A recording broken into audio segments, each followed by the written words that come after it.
선 박사님께서 IMO 입장에 대해서 좀 들어보도록 하겠습니다. 부탁드리겠습니다. 박사님.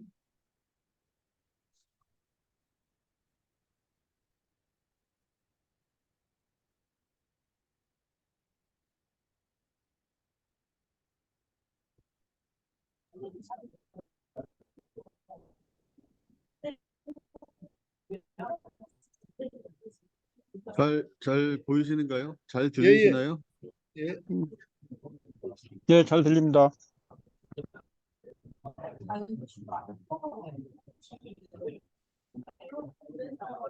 교수님 잘 들리시죠? 좋습니다. 예, 그러면 제가 그 자율학 선박 코드 IM에서 어떻게 개발되고 있는지 뭐 배경이나 이런 것들은 이미 다 컨센서스가 있기 때문에 빼고 핵심 내용만 제가 간략하게 지금 보면은 그뭐 건모의 마스 코드를 개발하기 위해서 쭉 달려왔고 지금 뭐 여러 가지 뭐 행사 또 세미나 심포지엄 뭐 연구도 여러 가지 다양하게 ITF하고 뭐 KMI가 한 것도 있고 이렇게 이제 사업단에서도 가서 또 세미나도 이렇게 하고 이렇게 많이 이제 그 MSC에 많은 나라들이 와서 프레젠테이션을 하면서 자기 나라 기술들을 소개하고 있고 이 협약에 IMO 코드에 반영하고자 하는 노력들을 하고 있는 상태고요. 제일 중요한 게 이제 파트 3인데 직접적으로 장비나 또 시설, 또 선박에 직접적으로 이제 그 시장에 영향을 미치는 기술들 개발 이게 나중에 이제 다 돈 되는 거는 파트 3다 이렇게 보시면 될 것 같고요. 좀 더 자세하게 설명을 제가 드리겠습니다. 그 요게 이제 전체적인 스케줄입니다. 어떻게 마스코드가 언제쯤 나타날 거냐라고 했을 때 종료가 됩니다. 예, 발렌터리 가이드라인이 마스코드가 올해 나온다. 이렇게 보시면 되고요. 이제 그 5월 달에 전체적인 것들이 프레임이 만들어져서 이제 거의 끝나는 작업이 될 거고요. 거의 컨시더레이션이나 그리고 이제 그 청태 자체가 5월 달에 올해 5월 달 MSC에서 결정이 되고요. 그리고 이 올해 이 마지막 12월 달에 발론터리 가이드라인이 비강제 코드가 개발이 종료되면서 채택되는 걸로 되어 있습니다. 전체 이제 발론터리 가이드라인이 만들어지고 나서 또 이제 그냥 가만히 있느냐가 아니고 마스 코드를 이제 강제 코드에 대한 것들이 이제 절차가 진행이 됩니다. 그래서 발론터리 가이드라인의 프레임은 그냥 가지만 강제로 이행했을 때 아니면 이행을 하지 않았을 때에 대한 이거에 대한 이제 조항들을 만들어서 26년도에 채택을 하고요. 28년도에 강제 발효가 되도록 되어 있습니다. 그러니까 모든 그 자율항 선박의 기능을 가지고 그 기능에 따라서 운항을 하고자 하면 이 마스코드에 따라서 이 적용을 해서 28년도부터는 강조 발효가 되는 이런 스케줄로 지금 현재 IMO는 달려가고 있다. 이렇게 보시면 될 것 같고요. 여기 회의가 지금 되게 많이 올해 같은 경우에도 많은 회의가 있으면서 중요한 내용들, 특히 이제 법적인 문제들이 많이 돼도 물론 이제 그 실질적으로 통신 작업반을 통해서 이루어지고 있는 그런 상황입니다. 그래서 올해도 조인트 워킹 그룹이 이루어지고요. 그다음에 안전위원회, 법률위원회, 간소화위원회에서 인증, 실증 그리고 이제 증서 발급 이런 것들이 이제 간소화위원회에서 이루어지고요.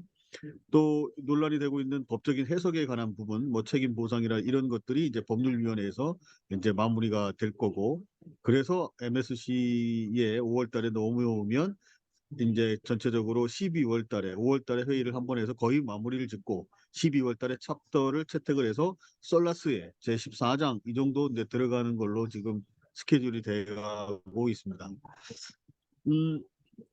재미있는 것은 이제 아직까지 해결되지 않은 것들이 이제 한 네 가지 정도로 이렇게 구분돼서 있는데요. 이 자율항 선박을 어떻게 지금 그 물 위에 떠다니는 거, 서페이스십, 마리타임 어토노머스 서페이스십으로 해서 이제 용어를 제정해놨지만 기자재 측면에서 그리고 모드 오브 오퍼레이션이라고 자율도가 디그리 오브 오토노미라고 하는 자율도 1단계, 2단계, 3단계, 4단계 이런 개념보다는 모드 오브 오퍼레이션을 자율항 선박 모드로 운항할 때 그렇지 않을 때 이렇게 구분하는 그래서 이제 우리나라 법에도 지금 작년 12월 달에 된 거에 보면 부분 운항 선박 그리고 자율 운항 반자율 뭐 이렇게 하는지 부분 운항 선박하고 완전 운항 뭐 이런 식으로 이제 우리나라로 구분을 하는데 어쨌거나 자율 운항 선별 센터에서 매니징 센터에서 오퍼레이팅 센터에서 운영을 할 때 이제 그 기능을 가지고 운항하느냐 안 하느냐에 따라서 이 모드 오퍼레이션에 따라서 상당히 많은 부분이 갈라질 거고 증서 발급도 또 래프팅도 네, 모든 것들이 여기에 좀 맞춰서 될 것 같다. 그다음에 뭐 선장이나 선원 그리고 이제 그 우리가 육상에 랜드 베이스로 돼 있는 리모트 오퍼레이션 센터의 총괄 책임자를 선장으로 보는 걸로 했습니다. 그래서 거기에 리모트 마스터 이렇게 이제 용어를 붙이기로 했고요. 이런 것들이 이제 실제 새로운 용어들이 이제 확정이 돼서 이제 승인이 돼야 이제 채택 과정으로 이렇게 넘어가니까 그런 부분에 대한 약간의 시스템은 우리나라가 제안을 했고 많은 나라들이 이제 마스 용어에 대해서 기존의 걸 사용자라고 하지만 모드 오브 오퍼레이션을 생각했을 때는 시벤 시스템도 이게 우리가 쓸 수 있는 그런 개념으로 어프로치할 수 있다. 선박의 이제 선장의 책임, 이제 선장 마스 선박 어떻게 다른 아마도 올해 5월달에 회의 끝나거나 전체적들이 정도 되기 때문에 그걸 반영을 해서 아마 시행령 시행규칙 또 정부에서 하고 있는 것들 많이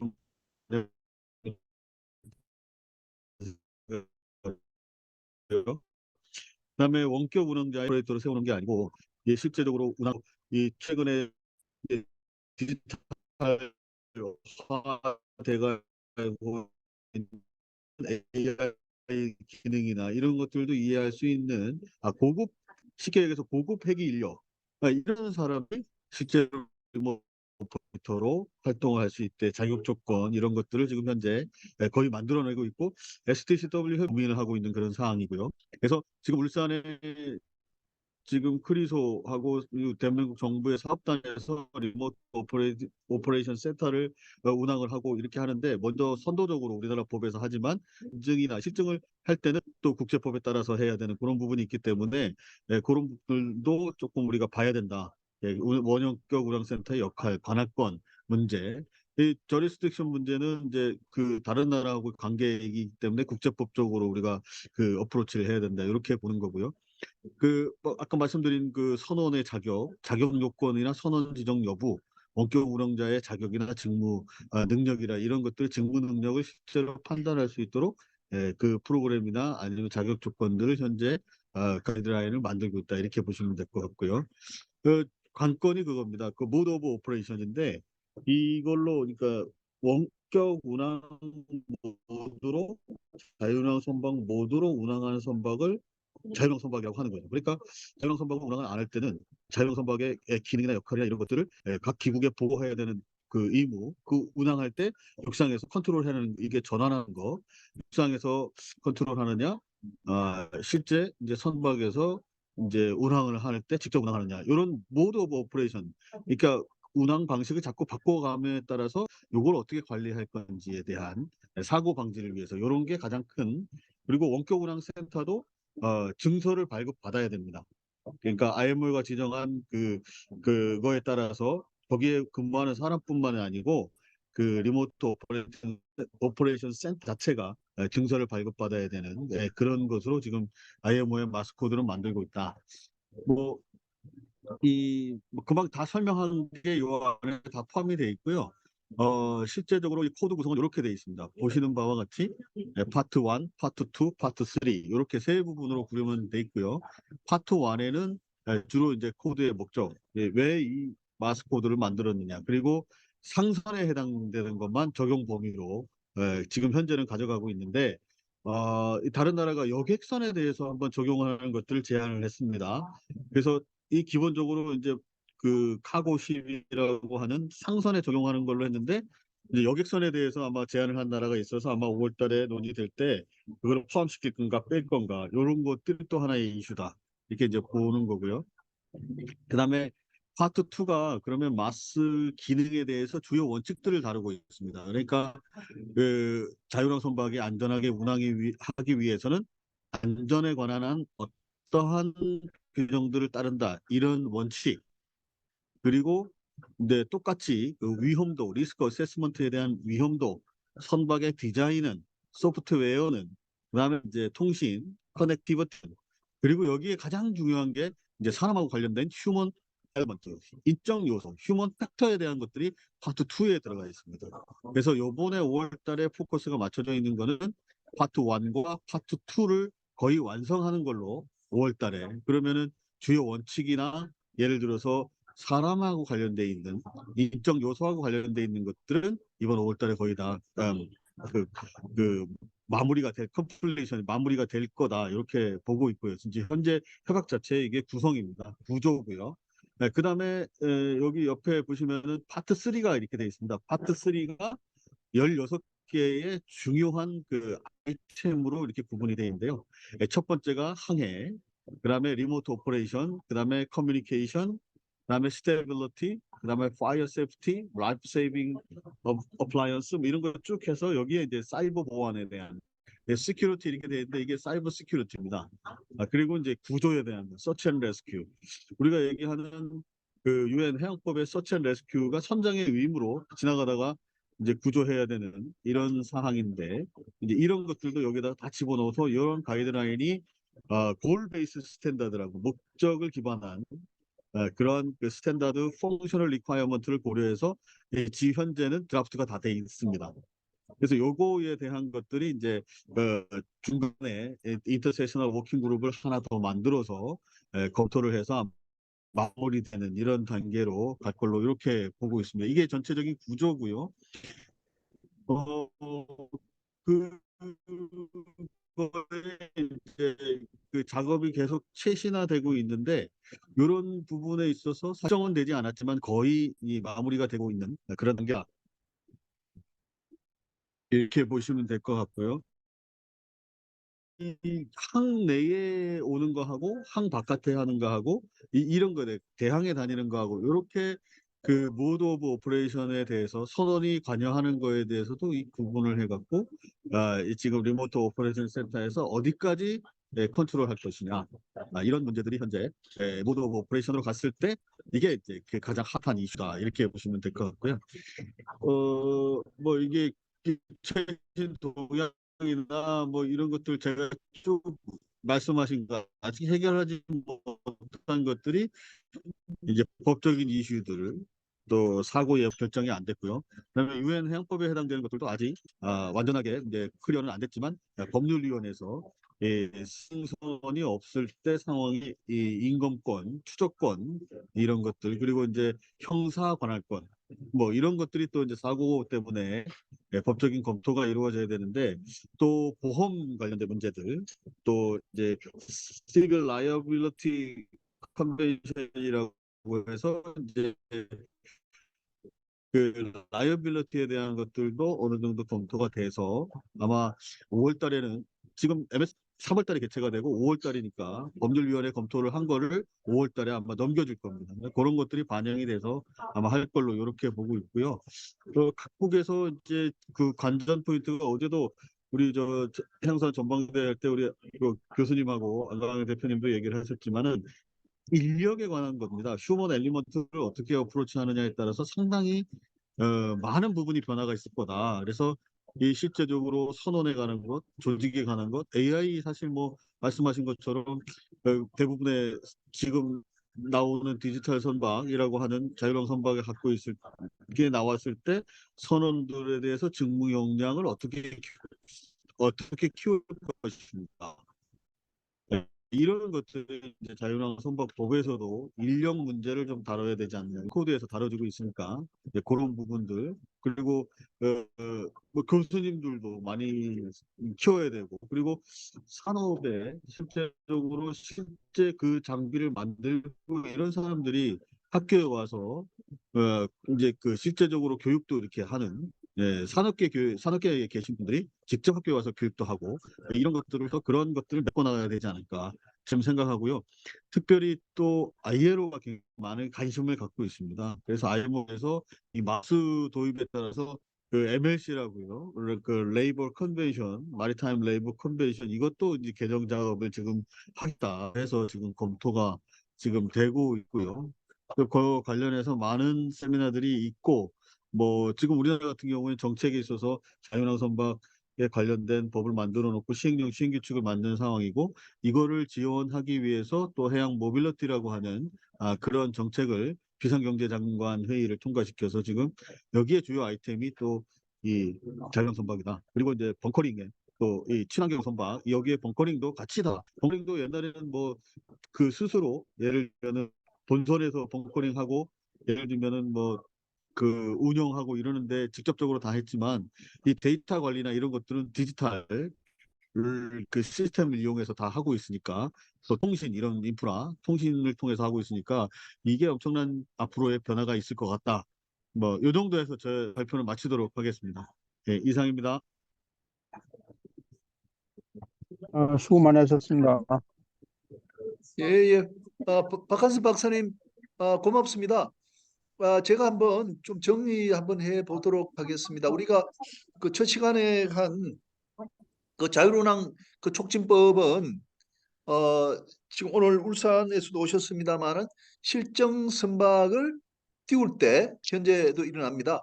어, 정말 자유로낭 선박이 아니고 그 전 단계인 실정 선박을 우리가 띄워야 되는데 그 실정 선박을 띄우는 것 자체가 여러 가지 해사안전법의 위반이어서 형사처벌이 대상이 되고 하는 문제를 해결하기 위해서 이 그 자유로낭 선박 촉진법이라는 걸 만들어 가지고 관련되는 조항은 적용되지 않는다 이렇게 그 했거든요. 그래서 어, 그 자유로낭 그 선박 촉진법은 실정 선박에 대한 것이다 이렇게 보시면 될 것 같고 그 다음에 이제 실제로 배가 그 자유로낭으로 운항될 때 어떻게 할 것인가 해서 이제 IMO에서 그 각국의 그 국내의 그 진행 상황을 봐서 그 IMO 코드란 걸 지금 만들고 있는데 그 부분을 지금 박한선 실장님이 이제 설명을 해 주셨습니다. 그러니까 이 부분은 주로 이제 회사 공법과 관련된 것으로 이렇게 보입니다. 그거 말고 이제 세 번째 카테고리는 자유운항 선박이 과연 민사에서 또는 해상법에서 말하는 그 뭐 손해배상의 문제라든지 그다음에 공동훼손의 문제라든지 이런 거는 이제 아직은 이제 다루지 않고 그것은 이제 각국의 해상법의 문제 또는 앞으로 장차 그 이제 그 해상법 조약의 문제로 남겨져 있는 것 같습니다. 그래서 오늘 한 것은 그 IMO에서 그 이제 자유로운 그 선박 자체가 갖는 공법적인 문제를 이제 처리하기 위해서 코드를 지금 만들고 있다. 그 중에서 일부를 이제 소개해 주셨습니다. 파트 1, 2, 3 이렇게 소개해 주셨고, 그 다음에 이제 ILO에서 인적 요소까지도 관심을 갖고 있다. 이렇게 설명을 해 주셨습니다. 자, 그러면 이 관련해서 좀 오늘 발표나 또는 뭐 다른 자율형 선박에 대해서 좀 말씀을 해주겠습니다. 한 3시까지 한 20분 정도 남았으니까요. 말씀을 이렇게 해주시면 도움이 될 것 같습니다. 예, 안가은 대표님 혹시 말씀하시겠습니까? 아까도 잠깐 말씀드렸지만, 이제 실증 선박 자체가 현재는 어떻게 보면 이제 그 실증이라고 하지만 실제하고 거의 똑같다고요.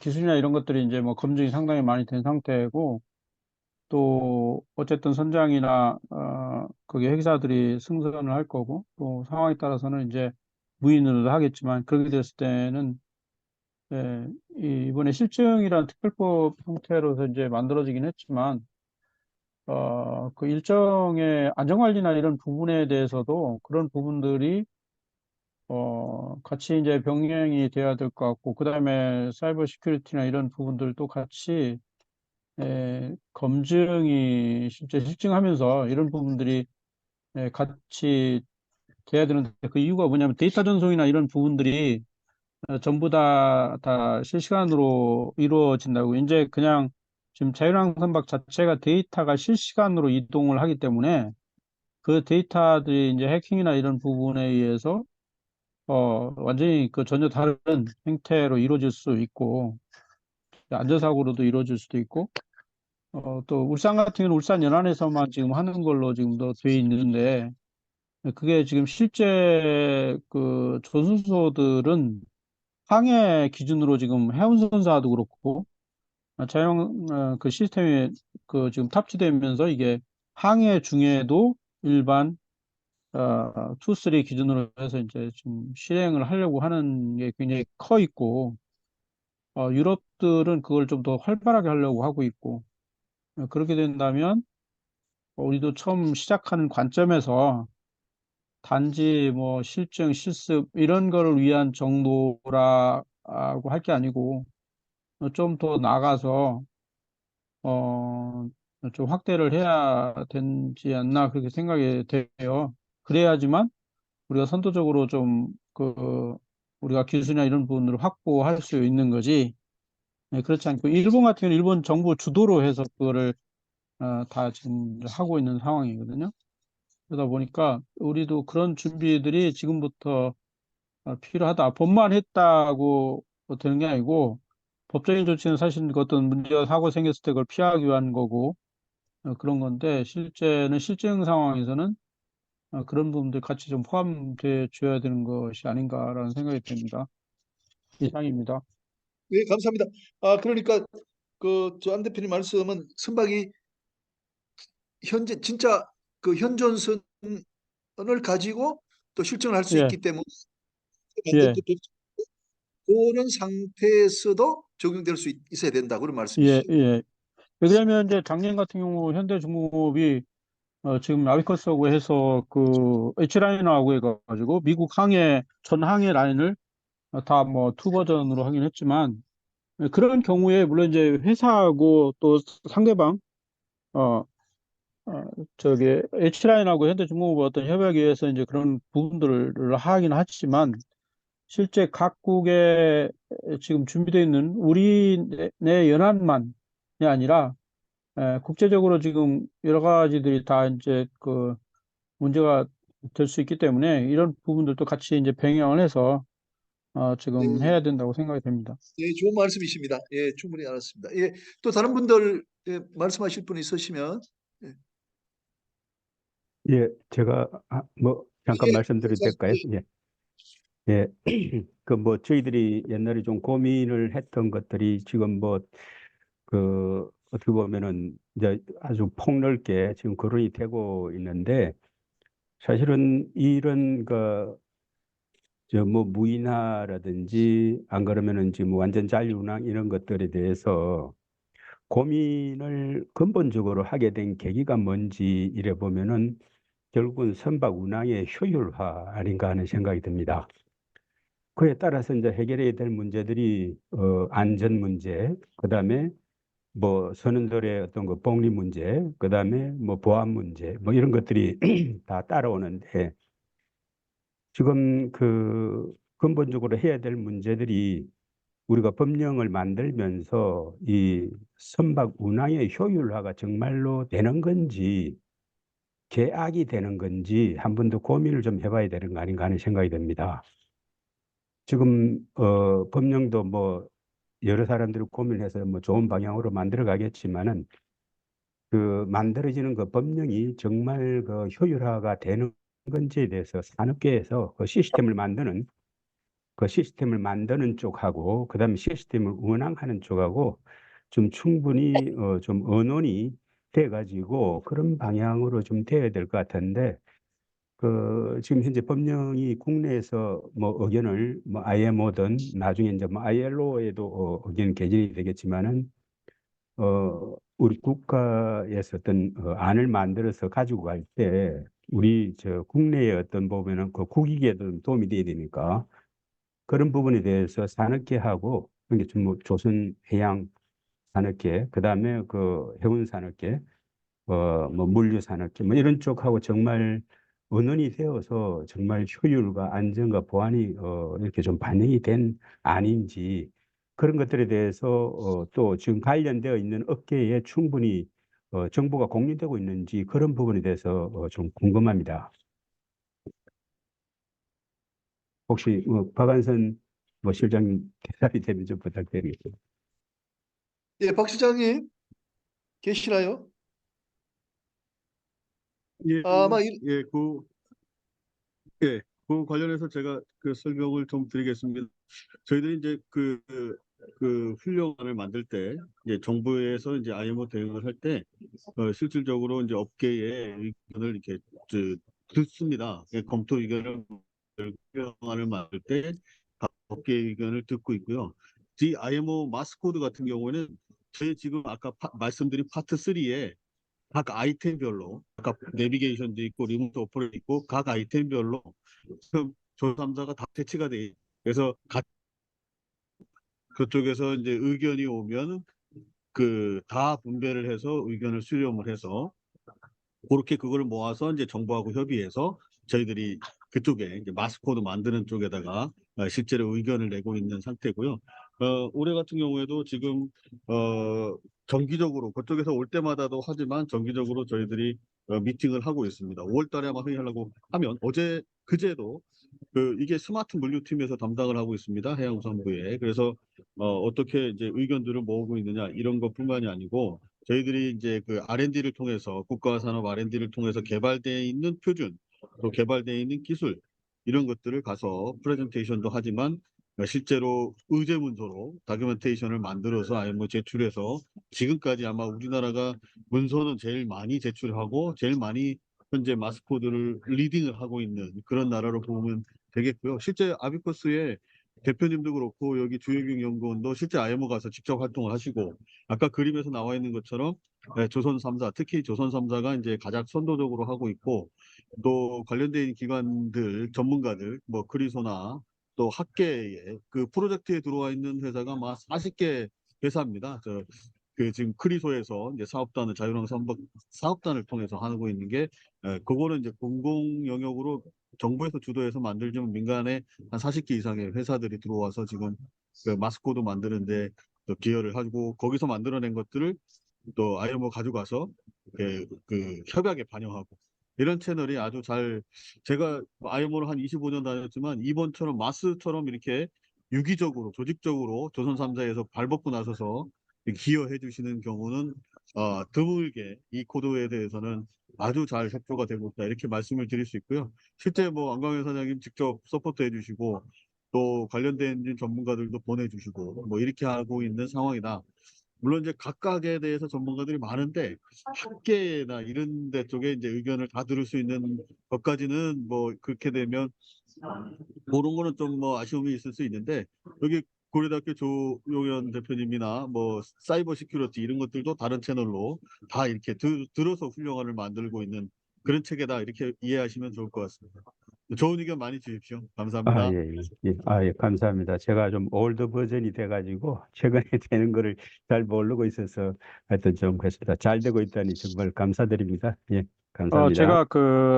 제가 부가적으로 한 가지 또 말씀드리면 지금 이제 시각 차이, 자유un항의 시각 차이가 한국에서 보는 차이, 그다음에 EU나 이런 쪽에서 보는 차이, 일본에서 보는 차이가 현격히 좀 다른 것 같아요. 우리가 이제 자유un항을 몇 년 전에 시작을 했지만 우리는 이제 준비 단계에서 뭐 실증도 하고 여러 가지 관계를 거친다 이렇게 돼 있는데 EU 쪽에는 이미 탈탄소에 가면서 급격히 뭐 3년, 4년 걸릴 거를 1년 내에 해치우려고 하는 그런 상황이 된 이유가 선박, 그 친환경 선박으로 가면서 모든 시스템들이 다 디지털화 돼 있다. 디지털 트랜스포메이션이 다, 디지털 플랫폼이 다 탑재되어 있고, 그거를 통해서 효율화를 굉장히 크게 낼 수 있는데, 또 불구하고, 그렇다면 거기다 업데이트해서 자율화까지 굉장히 빨리 적용하려고 하는 거죠. 지금 아비커스에서 우리 그 자율화 플랫폼들이 판매된 게 한 200카피가 다 해외 선박이에요. EU 선박. 네, 근데 그 사람들이 그렇게 하니까 굉장히 좀 빨리 됐고, 그렇게 하다 보니까 이제 국제 어떤 코드에, IMO 코드에 빨리 넣어서 그걸 이제 실용화 시키려고 하는 거고, 그 효율적인 측면이나 경제적인 측면도 있고, 특히, 심각한 거는 이제 인력 문제도 굉장히 심각합니다. 선박이 지금 하도, 하 교수님도 잘 아시겠지만, 우리 컨테이너 선박 같은 경우는 컨테이너 선박 자체에다가 물류 시스템들 옛날 것처럼 항만에 도착을 하면 크레인 뭐 붙이고 뭐하고 선원 붙이고 이게 아니고 이 선박 자체사에 컨테이너를 자동 물류로 하는 자동 하역하는 그런 선박들이 지금 다 개발돼서 이제 뭐 건조 들어가고 있고 막 이런 상태잖아요. 그렇게 하다 보니까 거기에 관련된 것도 이 자율이라는 측면이 운항도 있지만 다 그게 하역, 물류 이게 다 연관돼 있어요. 거기다 또 지금 시스템 문제도 어떤 그 전부 다 디지털 플랫폼이 들어가 있는 상태에서 그렇게 하다 보니까 그게 다 그거를 조금만 더 업데이트 시켜서 하면은 안전성까지 다 이게 왜 그러냐면 탈탄소 되면서 안전성이 굉장히 하는데 결국은 그게 이제 항만과 저반과 운항과 인력이 다 똑같이 문제다 보니까 그거를 최적화 찾는 게 지금 자율운항이다 보니까 굉장히 좀 빠르게 진행을 하는 거죠. 그래서 우리 같은 경우도 뭐 자율운항 얘기한 지가 뭐 얼마 되지도 않는데 상당히 발빠르게 따라가고 있지만 그런 것들이 이제 삼자 여러 간의 관계고 제가 보는 여기저기 가서 좀 많이 얘기는 하는데 우리나라 해운 선사가 보는 관점 또 선원들이 보는 관점 해외 선원들이 이렇게 해외 선사에서 보는 관점은 완전히 좀 많이 차이가 있어요. 기술은 우리가 훨씬 더 앞서가고 있는데 또 뭐 최근에 잘 들으셨겠지만 지금 뭐 컨테이너 선박 같은 경우는 경쟁이 없어 하나오션에서 컨테이너를 완전히 다 이제 건조 안 하겠다 이렇게까지 했잖아요. 그런데 이제 결국은 이런 것들 우리가 더 앞서가지 않으면 앞으로의 어떤 경쟁력, 조선의 경쟁력은 개헌의 경쟁력 똑같아지니까 그런 부분에서 좀 더 빨리 진행돼서 여러 각자들이 각 그 기관들에서 지금 상당히 좀 활발하게 이제 움직이고 있는 상태입니다. 그렇게 이제 네, 제가 좀 덧붙여서 말씀을 드리겠습니다. 네, 판사님 감사합니다. 예. 예, 감사합니다.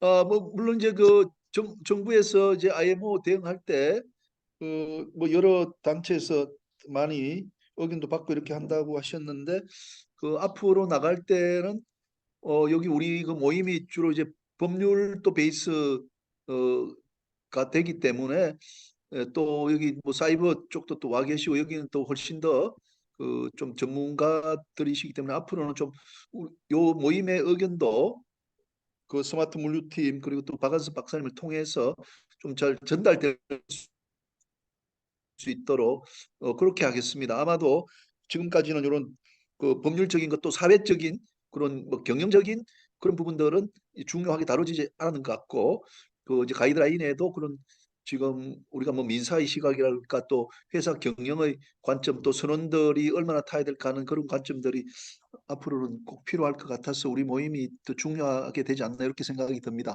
예, 또 다른 분들 좀 말씀 부탁드립니다.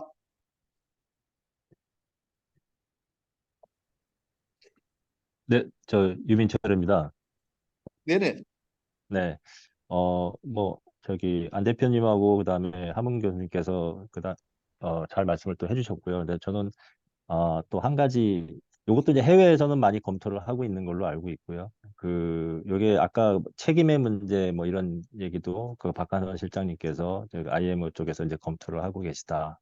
이제 소개를 해주셨는데 여기 이제 책임 소재도 굉장히 이제 다양할 거고 이게 또 제조자의 책임 관련된 내용도 분명히 다루어질 거라고 저는 뭐 그렇게 생각을 좀 하고 있고요. 그 제조자라 하면은 이제 이 선박을 건조한 조선사도 있을 거고, 그 다음에 그 선박에 어떤 디지털 플랫폼을 또 공급하는 뭐 IT 소프트웨어 업계도 있을 거고요. 그 다음에 선내에서 무인 선박으로 간다 그러면은 결국은 장비들도 뭔가 스마트화 져야 된다고 분명히 장기적으로는 그렇게 될 거기 때문에 기자재 업체들의 어떤 저 책임이나 기술 이런 것들이 다 이제 또 연관이 될 거라고 생각을 합니다. 그래서 요 이제 제조자 책임하고 관련된 내용도 뭐 단계적으로 조금 여러 가지 그 법적인 내용도 좀 검토를 좀 해줬으면 하는 그좀 바람이 있고요. 그다음에 어차피 저희가 이런 검토를 하는 것 자체는 업계 관점에서는 시장 경쟁력을 이제 확보하는 거고 새로운 기회를 이제 가지려고 하는 거지 않습니까? 그래서 이런 이제 기술적인 내용도 잘 이제 검토가 좀 되면서 뭐 기준도 그렇고 표준도 그렇고 저희가 계속 리딩을 해나갈 수 있는 그런 관점에서 이제 법쪽하고도 이렇게 같이 계속 의견 교환을 해가면서 그렇게 진행이 좀 됐으면 좋겠다는 말씀을 좀 드립니다. 예, 예, 예, 유 박사님 감사합니다. 아까도 제가 말씀드렸습니다만은 지금 이제 법적인 관점에서 볼 때는 실정하고 하는 관점, 그다음에 이제 그 회사 공법적으로 이게 그 배를 운항하는 것이 이제 그 선박안전법이나 또는 뭐 선원법 등등에 위반되는지 하는 이제 그 선원이 몇 명 타야 되는지 하는 이제 그런 이제 공법적인 게 있고, 그 다음 단계로 이 자율운항 선박에서 누가 책임을 질지, 전기용선의 경우에 소유자가 책임을 질지 하는 등등의 이제 그 문제, 또 손해배상의 문제, 제조물 책임 관계가 나갈 것 같아요. 그래서 우리가 지금 하고 있는 그게 오늘 두 번째입니다.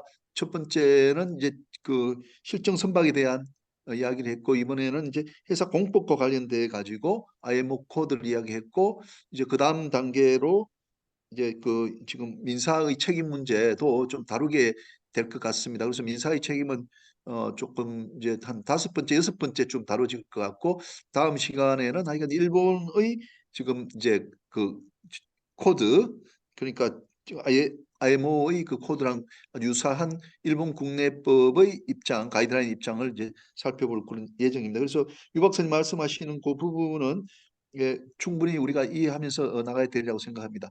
그리고 제가 좀 궁금해서 저 하나만 좀 여쭤보면은요. 그 아까 그 우리가 이제 그 박한수 박사님이 그 리모트 오퍼레이션 센터 그 그걸 이제 원격 운항 센터로 우리가 이제 번역을 했고, 거기서 일하는 사람을 원격 운항자라고 그랬거든요.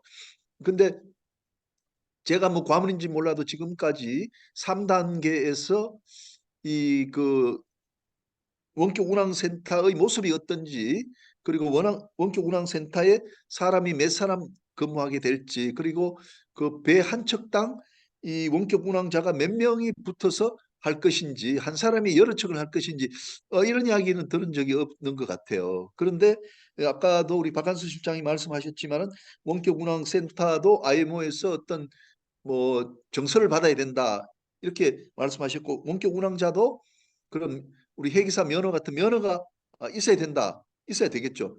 그렇게 또 되기 때문에 지금 이제 우리가 리더해 가야 되는데, 좀 어떻게 그림이 그려져 있는지, 우리가 그 롤스로이스에서 나온 거 보면 둥그런 그 뭐 원통형 뭐 안에 사람이 한 사람 있고 그 하고 배 하나하고 연결돼 있어서 마치 그 배 한 척당 한 사람이 붙어서 하는 느낌이 들거든요. 그러나 우리가 이제 항해사의 관점에서 봤을 때는 이게 결국은 당직 개념이라고 한다면 한 사람이 24시간 그 배의 움직임을 지켜볼 수는 없기 때문에, 결국은 이제 4시간씩 이제 두 당직으로 우리가 8시간 근무한다면은 세 사람이 필요한 거 아닌가. 1항사, 2항사, 3항사가 필요하고 총 책임자로서 선장이 필요하고, 그러면은 기관은 필요 없기 때문에 8명이 있어야 되는 사관들이 이제 선장을 포함한다면 4명이 되는 게 아닌가.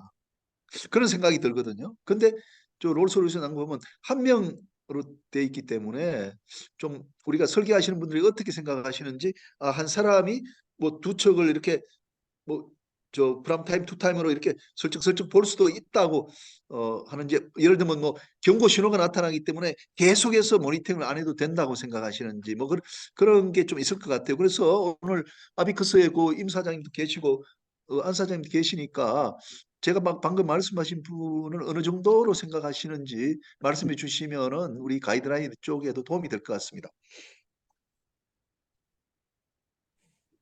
예, 일단 그 임 아비커스 사장님. 의견을 좀 말씀을 드리면, 아비커스 같은 경우는 저희는 이제 말씀드린 대로 2단계입니다. 사람이 책임을 지는 솔루션이고요. 사람이 이제 말씀하신 대로 24시간 견시가 어렵기 때문에 사람이 견시를 도와주는 솔루션이고요. 사람이 놓치더라도 컴퓨터 비전이나 뭐 요즘 인공지능이 워낙 뛰어나기 때문에 사람이 놓치더라도 좀 그걸 보완해주는 그런 개념으로 일단은 저희는 사업을 하고 있는 과정이고, 원격 운항 관련해서는 딱 교수님께서 말씀하신 부분들을 이제 업계에서 많이 고민을 하고 있는 것 같고요. 아직도 답이 없는 것 같습니다. 뭐 그렇게 하면 오히려 바다에 사람이 타는 게 더 낫지 않냐 이런 이야기도 나오고요. 그래서 그런 부분에 대해서는 좀 더 같이 고민을 해야 될 것 같습니다. 저는 이제 그 두 가지 관점에서 보고 있는데요. 지금 실제 그 울산에 가면 저기 분당에서는 원격제어센터에서는 이제 지금 실 상태나 이런 것들 보고, 거기 HGS 글로벌 서비스에서 하는 원격제어센터는 실제 이제 그 선박하고 계약돼서 이제 그렇게 하는 거기 원격 상태를 이제 보고요. 뭐 상황에 따라서는 튜닝도 할 수 있고요. 근데 두 가지 관점에서 봐야 돼요. 하나는 뭐냐면 지금 첫 번째 아주 단순한 거는 앞으로 인력이 승선한 인력, 선박 대비, 선박 발주량 대비 승선한 해기사뿐만 아니라 승선한 인력 자체가 굉장히 부족한 상태. 또 사람들이 선박 자체 탑승을 하지 않으려고 하는 상태에서 이제 육상근무 선호하지만 안 하려는 상태. 그래서 최근에 이제 뭐 한 예로 HGS의 현대 글로벌 서비스의 그 인력 채용할 때 하면은 그 전부 다뭐 선장이나 핵사들이 육상 근무한다고 글로벌 서비스 센터 원격 제휴센터로 다 경력 지원한다고요. 그래서 왜 그렇게 하냐 그러면 잘 배 안 탄다. 근데 육상에서는 똑같이 하니까 이제 한다. 이렇게 하던데 그런 부분이 유럽에서 굉장히 발빠르게 지금 움직이고 있고 그래서 그거는 이제 육상 근무하나 뭐 배 타나 똑같다고 볼진 모르지만 그렇게 안 해도 된다고. 또 두 번째는 지금 현재 울산에 가면 지금 엔진 사업부하고 그 조선 사업부의 원격제센터에 그 시운전이 있지 않습니까? 시운전 그 해상 시운전을 할 때 그 원격제센터에서 컨트롤 요즘에 굉장히 많이 해요. 배 승선하지 않고 옛날 같으면 배 척수에 달릴 사람 타고 막 했는데 요즘에는 거의 그 원격제센터에서 그 상당수를 컨트롤 하거든요. 근데 그렇게 하다 보면 그게 이제 그 이제 시험이긴 하지만 실제 운항될 때도 어째 하든 간에 어떤 에머지스 경우 한다면 뭐 최소한의 이제 뭐 최소 인원 옛날에 인원 뭐 3단계 4단계라 하더라도 4단계라 하더라도 이제 최소한의 어떤 관리 감독자는 타겠지만 주된 거는 다 육상에서 할 것으로 예상이 되고 실제 그렇게 반드시 될 거라고 봅니다. 그래서 그 부분은 아마 어떤 게 2단계, 3단계 같은 경우는 지금 현재 우리가 훈련되지 않은 인력, 고급 어제 그 우리 행사할 때 얘기했던 고급 회계사 인력이 그 기능 인력이 기술 인력이 확보돼 있지 않은 상태이기 때문에 지금 서로 간에 굉장히 두려워하는 거죠. 염려하는 거죠. 그렇지만 그 2, 3년 내에 이제 준비가 잘 된다면 인원수들은 상당히 줄인 상태에서 될 거라고 보고 실제 자율항의 기본적인 관점은 그런 그 승선 인원을 최소화하는 거에 대한 관점이고 그렇게 하기 때문에 특히 이제 뭐 잘 아시다시피 일본 같은 경우는 지금 뭐 각 대학에 있는 조선 해양 해양 관련된 학부가 없어졌잖아요, 다. 그렇게 되기 때문에 이제 그 일본에서도 이제 그렇게 이제 지금 굉장히 심각하게 이제 생각을 하고 지금 진행하는 건데 또 두 가지 관점에서 좀 다르게 좀 봐야 된다고 생각합니다. 그거는 좀 더 시간을 두면서 계속적으로 업데이트를 시켜야 될 것 같아요. 예, 예, 예, 잘 알겠습니다. 이 부분이 상당히 중요하기 때문에 우리 모두 한번 그 좀 실제로 가능할지 그리고 또 성사이 어렵다는 그 관점 이 두 가지를 같이 고려해서 조금 이제 인원수 등등을 좀 이야기를 해줘야 IMO 가이드라인에도 정확히 반영되지 않겠나 이런 그 생각이 듭니다. 예, 지금 있는 기존 선박에서 디젤 선박이나 이런 기존 선박들은 사람이 승선하지 않은 해당되는 전문가가 승선하지 않으면 어떤 문제 생겼을 때라든지 운항하는데 상당히 심각한 걸림돌이 되기 때문에 그 필수 인원은 반드시 승선을 해야 된다고 그렇게 규정이 되어 있단 말이죠. 근데 지금 같은 경우는 모든 시스템, 그 어떤 제품에 대해서 관련된 뭐 운항부터 컨트롤부터 시작해가지고 제품, 기기 관련된 것들이 전부 다 원격 제어를 할 수 있는 디지털 플랫폼들이 다 탑재되어 있는 상태여서 그게 이제 더군다나 이제 디지털 트윈으로 지금 울산대학교 가면 디지털 트윈 훈련센터가 있는데 거기에는 배 안에 있는 상태하고 똑같은 조건에서 육상에서 되거든요. 그렇게 되기 때문에 그런 플랫폼들이 탑재되기 때문에 아마 인력이 최소화되지 될 거라 돼서도 그러니까 효율적인 거죠, 굉장히. 네, 그런 부분도 되죠. 그런데 그런 인력들이 이제 육상에 다 근무하는데, 물론 배 한 척당 지금 하는 과정에서 보면 배 한 사람이 배 여러 척을 동시에 다 볼 수가 있어요. 볼 수는 있는데, 법적으로 반드시 뭐 한 명 있어야 되는데 두 명 있어야 된다니는 좀 시간을 두고 아마 정해야 될 것이라고 봅니다. 예, 예. 제가 그거 하나만 더 말씀드리면요. 우리가 이제 그 해상 충돌 예방 규칙이 있습니다. 콜레그라고 충돌을 예, 예, 방지하기 위한 국제 조약이 있는데 제일 먼저 나오는 게 룩아웃입니다. 경계. 예. 그 배에서는 그 끊임없이 경계를 해야 된다 이렇게 돼 있거든요. 룩아웃. 그래서 그 룩아웃은 그 사람이 맨눈으로 보는 걸 전제로 하는 거거든요. 그러니까 배가 운항하는 동안 바다에 있는 동안은 항상 배에서 그 배가 나타나는지 않는지를 육안으로 보도록 돼 있어요. 네이키드 아이로 보도록 돼 있거든요. 근데 우리가 이제 여기서 그, 그 컨트롤 룸에서 원격 제어 장치에서 이제 그 AI가 또는 프로그램이 보고 있다. 그걸 법률적으로 인정할 수 있을지 모르겠어요. 만약에 그렇지 않고 여전히 우리가 3단계에서 사람이 봐야 된다고 했을 때 그러면은 그게 24시간 한 사람이 본다. 그거는 우리가 사람이 24시간을 계속 그 배를 볼 수는 없거든요. 그러니까 그 부분이 이게 우리가 법률적으로 처리돼야 될 부분인 것 같아요. 그러니까 룩아웃 해야 돼. 국제 조약으로 되어 있기 때문에 그걸 이제 경계를 풀게 되면은 그거 다 형사처벌이 되거든요. 그래서 제가 볼 때는 그렇다면 그걸 그걸 이제 그 AI 등등이 100% 확실하다고 되면은 그 조항을 이제 그 룩아웃 하는 것은 뭐 다른 AI로 대체할 수 있다든지 이런 조항이 들어가면서 이제 한 사람이 된다든지 뭐 이렇게 돼야 되는데 과연 이제 그게 그렇게 될 수 있을지 하는 거는 조금은 이제 의문이 되거든요. 제가 말씀드린 관점은 거기에 있습니다.